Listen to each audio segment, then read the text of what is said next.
Hello everyone, we are today joined by Dr. Daniel Feldmann, who recently wrote a book about Marshall model, and we will ask what surprised you, or you came across something which was very surprising to you. What was that? One thing. Thanks for the invitation, Bernard. One thing that surprised me was the extent of war crimes model was involved with. I was expecting quite a few war crimes for a general fighting against the Soviet Union, almost the whole war. I didn't expect nothing. However, I found a lot. So, a word about his career. In 1939, Model is head of staff of an army corps against Poland. And already the units under this army corps are involved on one of the most severe massacre of civilians on September 4th. That's 4 days into the war. This is in South Poland, where a few hundred civilians are shot in a city. Model happens to be in this place at that point, and he is the highest ranking general at that point. He's not the direct commander of the units because he is in the staff of the Army Corps, but he happens to be there passing through the city, and he witnesses what happens, especially buildings are on fire, etc. And he doesn't do anything. So that's not exactly, that's not committing a war crime by itself, but borderline. He's then head of staff of an army in France in 1940. This army has a secondary role in the breakthrough in France. His role is to accompany the breakthrough and to keep the south flank of the breakthrough immediately after the German border. This is a mission that they accomplish without any issue. And then what I realized when reading the records is that, after the immediate breakthrough, this is a rather quiet sector, but immediately Model, by himself, organizes the plunder of the territory immediately. For example, there's not a lot to plunder in this area, except cattle. And he immediately organizes, capturing all the cows and sending them back to Germany. This is like his first priority, less than a week after crossing the French border. These are still small things compared to what comes next. In 1942, Model gets elevated at the command of an army, the 9th Army, in Russia. This army is positioned about 150 kilometers west of Moscow. It holds a salient, again, with the city of Rej there. The salient, the size is about 150 kilometers deep and 100 kilometers wide, more or less. And the Germans are going to hold this place for about 15 months under very severe attacks from the Russians. And eventually, in March 1943, they just evacuate. They give up the whole territory. They evacuate the whole thing spontaneously to build up reserves for the attack against Kursk. During this time, Model has responsibility not only for the army, but also for all the rear area. This is under the army responsibility, at least at that point in the war. The borders will change later. And one of his first priorities is to build up fortifications to defend the salient on 3 sides against possible Russian attack. And of course, he's going to use all the available manpower in this area. One side remark before we get there is this area had been conquered by the Germans in autumn 1941. It was not by Model, but the guy in charge had already organized the killing of the Jewish population. So when Model gets there, the mass murders, or at least the majority of the mass murder, had already been committed by his predecessor. So this is not something Model is involved with. But back to the situation, he has to build fortification. and he wants to use all the possible manpower to do that, and he's going to be ruthless in using the civilian population. And this is interesting in several dimensions. It's interesting because the situation of these civilians are slave-like. They are not officially slaved, but they are almost not paid, or they are just paid with food, and they try to flee at the first opportunity, of course. But what is interesting is he will also recruit the women population. And he does that before there are instructions from the top to do so. That is, eventually there will be instruction from Berlin to recruit any civilian you can find to build field fortification, and this includes women. And there are explicit instructions from Berlin to do that, and for all field commands. However, the situation is Model has been doing that about 6 months before these orders came from the top. And that really struck me. It struck me because I put the assumption that it was thanks to the demonstration that enrolling women for field fortification work in the area of Model, thanks to the demonstration that it worked, that this policy could be expanded to the whole front. A little bit like happened with the execution of the Jewish population in 1941. As you may know, at first, the Einsatzgruppen, the special unit led by the SS, which are right behind the army troop, they at first kill the men, the Jewish men that they find. And then, between mid-July and mid-August 1941, they expand the killings to any Jew, that is also women, children, whatever their age. And this is a policy that is developed on the field. They realize it's doable, and Himmler pretty much decides to make it a general policy, whatever happens. So there's an interaction between the higher orders and the reality of the behavior on the field. It goes both ways. Orders to do that, then what happens on the field also influences the orders that come next. So back to my situation in the Reich Salient. Well, truth is, the chronology is important, that Model has been enrolling all the possible population, including women, about 6 months, more or less, before the instruction came from the top. So it could well be that it was his example that influenced such a decision. So in terms of the dynamic of war crimes, I was surprised by that. And as I say, this area of the USSR, the Reich Salient, is eventually evacuated by the Germans in March 1943.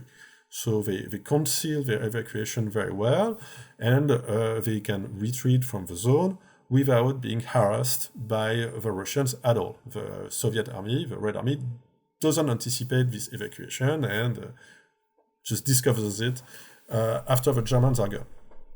So they have a lot of time to organize this departure. And they make sure to get the best, ultimate scorched earth policy in this zone. That is, they destroy absolutely everything they can, any building, but also churches. Whatever churches survive the communist regime are destroyed by the Germans at that point, hospitals, museums, bridges, etc. Things, work that can have a military purpose, but actually anything. They also evacuate the whole population, because they at that point believe that even civilian population, even if it's women, elderly people, whatever, can be of use to the Russians. So they evacuate that. Of course, there's absolutely nothing prepared for this population once evacuated. We are talking about, I have the figures in my book, but probably something about 100,000 people. Check the figures in my book. I don't want to be too specific without looking at it. On top of that, they also trap the whole area, which is kind of fair in an army situation, putting booby traps and whatever. What interested me there is there are direct orders from Model to worsen or to amplify this scorched earth policy. For example, I found a direct order from Model to his troop to make sure to poison all the wells, all the water wells, and that's not an initiative from below. It's an order from Model signed by him, I think, something like that. So, in this evacuation, he was not.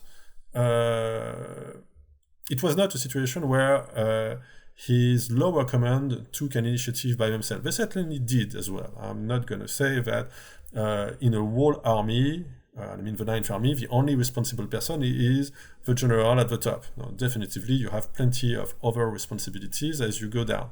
However, the policy was set by the general, and he definitively influenced and worsened it here. And that's also one reason, when the Russians get there, they immediately pick up testimonies and record what they see, and they declare Model a war criminal after they get to this to the Reichssalient. They make it an official statement in one of their publications. Therefore, in spring 1943, Model knows he has a bounty on his head. He's wanted as a war criminal for post-war trial by the communists, by the Russians. This is explicit in his behavior. So they declare at that point, this is in one publication, which naturally the Germans get hold on to. It's kind of meant for them too, although it's in Russian. They declare not only Model as a war criminal, but also another army is also involved in evacuating an area smaller than Model. It's I think the army next door. It's the head is Heinrichi, another general. They declare both these guys are war criminal and their corps commander as well, the level under. We got the names and they do that. At least they know they are wanted for trial. There will be, I think, from 1944, trials linked to the evacuation of the Reichssalient of people they made prisoner of the war at lower level, more junior officer than army generals. So what really surprised me was the extent of his war crimes, and what surprised me and really surprised me was the fact that he anticipated. He actually took action before it was systematic policy. Because the evacuation of the Reichssalient is especially interesting in that regard, because it's not under enemy pressure. There is no stress of a battle at all. The Russians, the Soviets are surprised by the evacuation, and they don't send a shell, they don't fire a bullet against the retreating German. So this is done in a very organized, streamlined way, and you cannot blame anything on stress of battle. It is, on the contrary, a systematic policy. Moreover, this becomes the case example of a well-done evacuation. That is, in later sources of the war, you see when they have to retreat from an area, let's do it as well as we did in Reichssalient. So again, another thing about war crimes were the anti-partisan actions launched by the 9th Army, again in the Reichssalient in 1942 and I think early 1943 as well. They were launched at the army level. These were decisions made at the army. There were plenty of partisans. It was necessary to secure the supply line to get rid of them. That's fair. Then what I realized was some of the units involved in this action sent daily reports to the 9th Army about the outcome of their actions. And the staff at the 9th Army was smart enough to destroy these reports. However, you find copies in the police archives. So when you have a report, you have a sender and the receiver. The receiver will destroy them, but not the sender. These reports state how many partisans were killed, but they also report how many weapons were found. And the ratio is 10-1. These were not fighting against even unorganized partisans. These were systematic killing of anyone living in the area. And Model was informed, his staff was informed, he knew exactly what was happening. I mean, this should be added that the Germans sometimes used as an illegitimate excuse anti-partisan actions, and when they committed Holocaust or other war crimes as well. So it was sometimes everything that was done against the civilian population or something was later then framed as anti-partisan action. And there's some. I looked recently at the pamphlets for anti-partisan warfare from 1942 and 1944, and from 1944 they basically even describe enemy paratroopers as partisans. Then it was extremely excessive, the definition at that point. There's basically a list, I think, like 8 different kinds of troops or something that were considered partisans in the 1944 pamphlet. Okay, so as a follow-up question, so now this was on the Eastern Front. Model also had command on the Western Front. Did you come across war crimes under his command or something similar like he did in Reshef as well on the Western Front? By and large, no, with one small exception. So Model got nominated to command in the Western Front in August 1944 after the Americans had broken through the German lines in Normandy, and he stayed there until his suicide in April 1945. Except during the first few weeks, he actually fought in German territory. That is, he had to evacuate France and then Belgium very quickly, and that was not during these 2 weeks that there were significant war crimes. And then the bulk of the Netherlands was lost after Operation Market Garden, but especially important, I think a little later, the command was reorganized so that Model was not in charge of the remaining troop in the Netherlands anymore. Army Group B was more in charge of the Rhineland. So, although I'm not going to say that there was no war crime at all, I cannot blame anything on Model.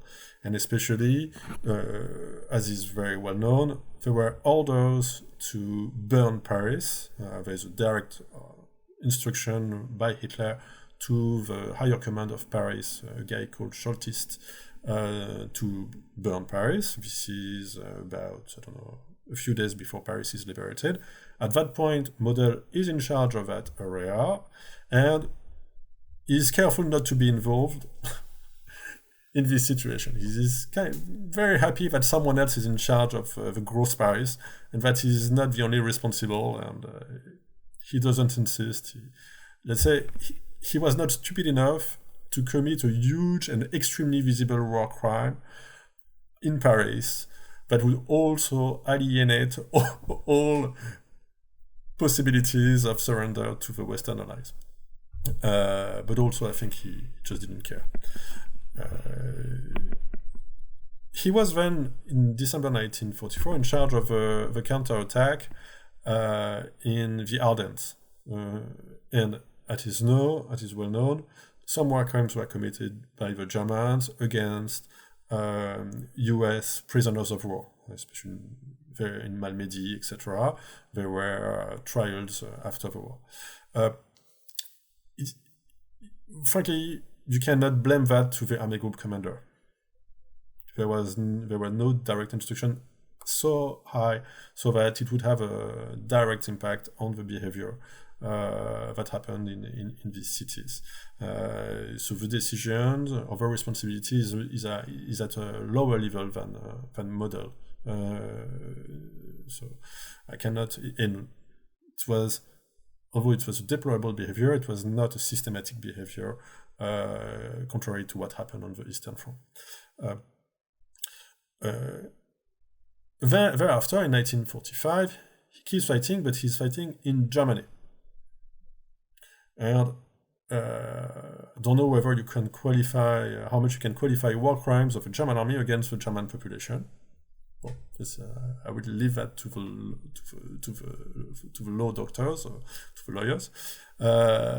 But he was also severe, or at least he promoted harsh punishment of the German population, especially after the Allies broke through the German lines in March 1945. He promoted it. He didn't do anything to stop it. But there's no example of anyone trying to stop it at that point in the war.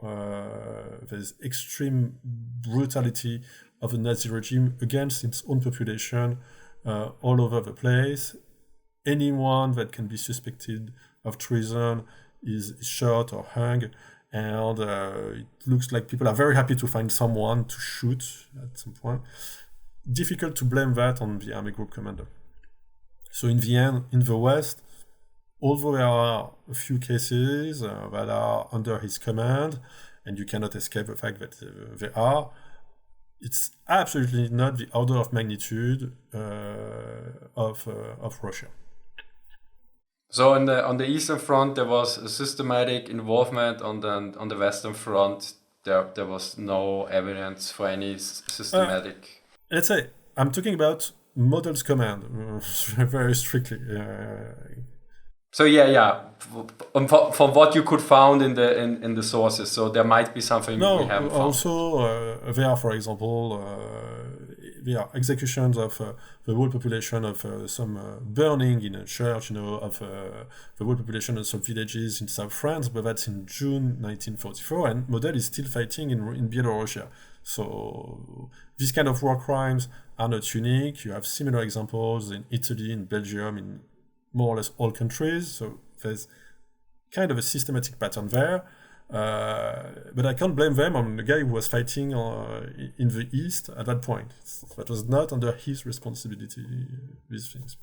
That's, I think, pretty much similar to how the German army approached also prisoners of war and everything, because there's a complete shift, which I covered in my war crimes video, on the survival rates on the prisoners of war make it rather apparent that there's a racial or national selection clearly happening, and there you can also see on the other way that there must have been an arbitrary choice, and a choice as well on the different command levels that this happens, because on the prisoner of war, it's pretty obvious. I'm not going to comment on it later. What is difficult is the choice of command. When you look at the behavior against Russia, it's more. I mean, the exceptions are command who do not commit, who do not plunder and kill in an arbitrary way the population. These are the exceptions. So, but the German command doesn't need to coordinate. They all share the same core beliefs, and it leads to the same, more or less the same behavior. There's no discussion actually between them. This is again from Herter. Then, if there is a pattern, is this is more recent. This is more research from, let's say, the last 10-15 years. Units who got experienced units from the Eastern Front were sent to the West. And they probably brought with them some habits, some brutalization habits against the population, the civil population.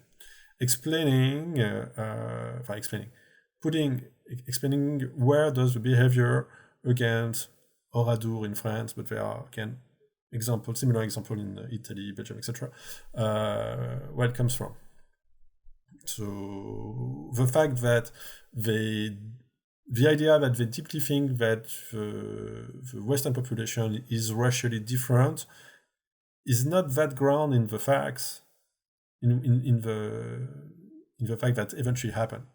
Eventually, those guys educated in the East, going back to the West, reproduce the behavior they had.